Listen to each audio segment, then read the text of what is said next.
জঙ্গলের ধারে এক গাঁয়ে থাকত এক বুড়ো আর এক বুড়ি। বুড়ো বুড়ির কোনো ছেলেপুলে নেই, ভারী গরিব ছিল তারা।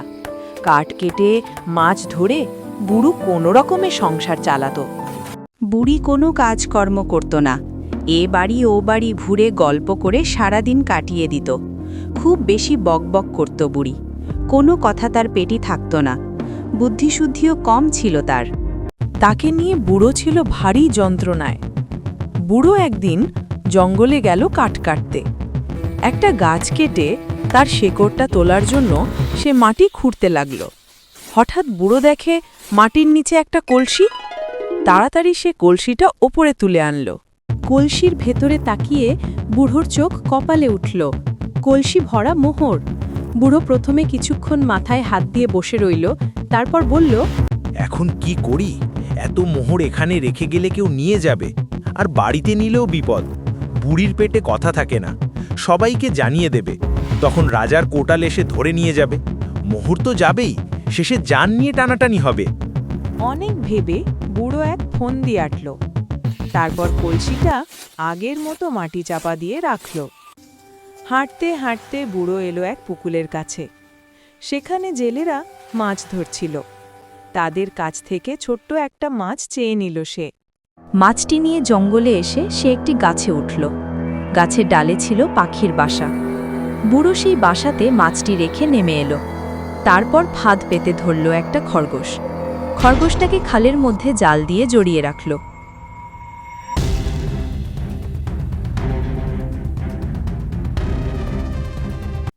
এইসব কাজ করে বুড়ো বাড়িতে চলল। বুড়োর বউ তখন পাশের বাড়ির আরেক বুড়ির সাথে গল্প জুড়েছে। এমন সময় বুড়ো এসে বলল, কাজ নেই কাম নেই, শুধু গল্প করা আর পাড়া বেড়ানো। দুটো মুরগি পুষলেও কত উপকার হতো। আমি বুঝি কাজ করি না, কে তোমাকে রেঁধে খাওয়ায় শুনি? ঠিক আছে, এখন চলো আমার সাথে। জঙ্গলে অনেক কাঠ কেটে রেখে এসেছি, দুজনে বয়ে আনবো। গজগজ করতে করতে বুড়ি বুড়োর সাথে চলল।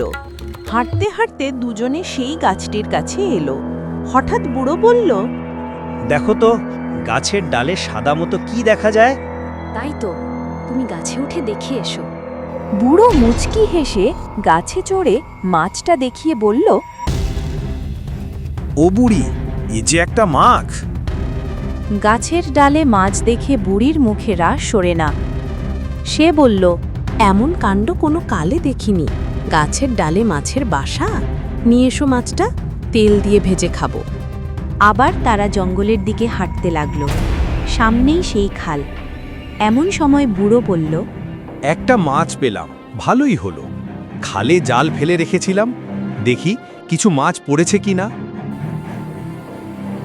বুড়ো এসে জাল টানতেই খরগোশটা উঠে এলো। বুড়ি তো আক্কেল গুরুম। সে বলল, খালির পানিতে খরগোশ থাকে, আজই প্রথম দেখলাম। পানিতেও মাঝে মাঝে দু একটা খরগোশ থাকে বটে। তারপর বুড়ো বুড়ি জঙ্গলে সেই মোহর ভরা কলসিটার কাছে এলো। বুড়ো কিছু কাঠ নাড়াচাড়া করে, এটা সেটা বলে কলসিটা তুলে আনলো। সোনার মোহর দেখে বুড়ি ভিমড়ি খায়। বুড়ো বলল, কাউকে বলিস না জানো। তারপর কলসি নিয়ে তারা বাড়ি ফিরে এলো। পরদিন বুড়োর বউ বলল, ও বুড়ো, মোহর নিয়ে শহরে যাও, বিক্রি করে টাকা নিয়ে এসো। দালান বানাতে হবে, আমার গয়না কিনতে হবে, কাপড় চোপড় কিনতে হবে। হবে হবে, তাড়াহুড়া করো না, ধীরে ধীরে সব করব। হুট করে এত সব করে ফেললে মানুষ ভাববে ডাকাতি করে টাকা এনেছি, শেষে মুশকিলে পড়ব। কিন্তু কে শোনে কার কথা? বুড়ি রোজই ঝ্যানঘ্যান করে। শেষে যাত্রার কাছে কলস ভর্তি মোহরের কথা বলতে লাগল। পাড়াপড়শি সবাই শুনল বুড়ো জঙ্গলে মোহর ভরা কলসি পেয়েছে। বুড়ির কথা কেউ বিশ্বাস করল, কেউ করল না। এ কান ও কান হয়ে শেষে রাজার সেনাপতির কানে কথাটা উঠল।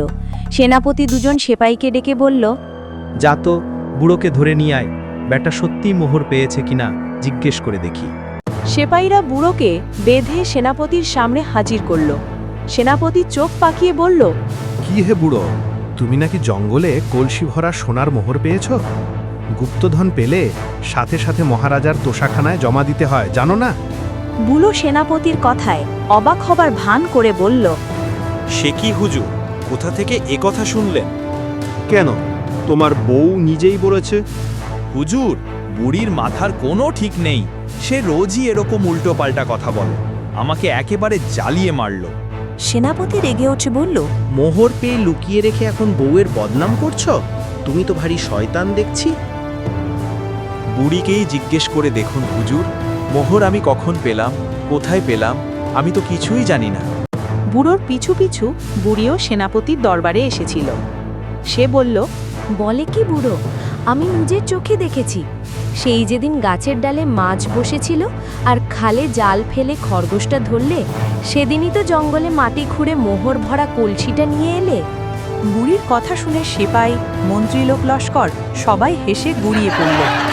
বুড়ো তো ঠিকই বলেছে, বুড়িটার নিশ্চয় মাথা খারাপ। সেনাপতিও না হেসে পারল না।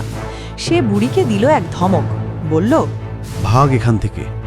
আবার যদি এসব আবল তাবল কথা মানুষের কাছে বলিস, তোকে কয়েদখানায় আটকে রাখবো।